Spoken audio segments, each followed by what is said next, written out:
இயேசு கிறிஸ்து நாமத்திலே வாழ்த்துக்கள். நீங்கள் உங்கள் உடையவர்கள் அல்லவென்று அறியீர்களா?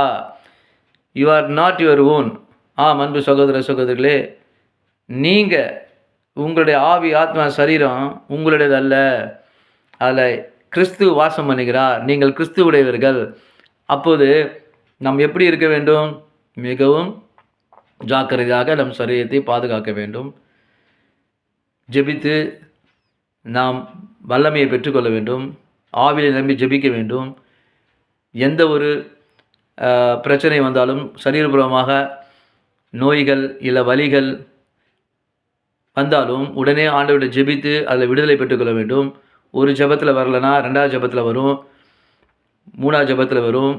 நல்ல வல்லமையில் பாஸ்டர் போய் ஜெபித்தா அவங்க கட்டாயம் அவங்க ஜெபிக்கும்போது விடுதலை கிடைக்கும். இல்லை நீங்களே ஜெபம் பண்ணுங்கள், கட்டாயம் ஆண்டவர் உங்களுக்கு சுகத்தை கொடுப்பார். அது விட்டு நாம் வேறு காரியங்களில், உலகபூர்வமான காரியங்கள் நம்ம ஈடுபடக்கூடாது. ஏன்னால் நாம் கிறிஸ்துவுடையவர்கள். கிறிஸ்து நம்மில் வாசம் பண்ணுகிறார். அவர் நம்மை வாங்கி கொண்டார். எப்படி வாங்கி கொண்டார்?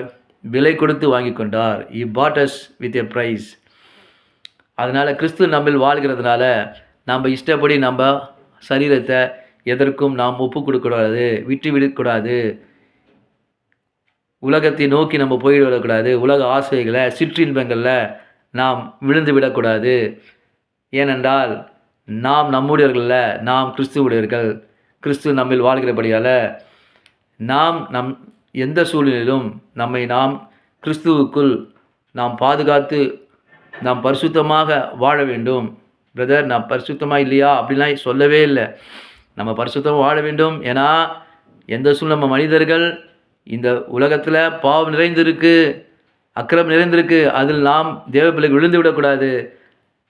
தேவையில்லாத காரியத்துக்கு நம் சரீரத்தை விட்டுவிடக்கூடாது என்று சொல்லி 1 கொரிந்தியர் 6:19 சொல்லியிருக்கிறது. நீங்கள் உங்களுடையவர்கள், நீங்கள் கிறிஸ்துவுடையவர்கள்.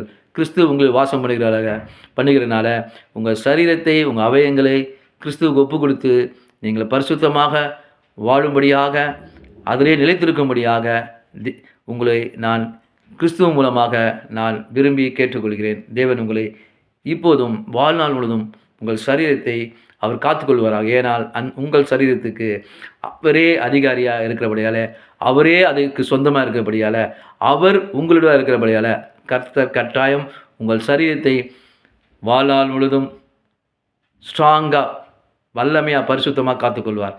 தேவன் தாமே இந்த வசனத்தின் மூலம், இந்த பிரசங்கத்தின் மூலமும் உங்களை ஆசீர்வதிப்பாராக, காத்துக்கொள்வாராக. கிருபைகளை மூடிக்கொள்ளும். இயேசு நாமத்தில்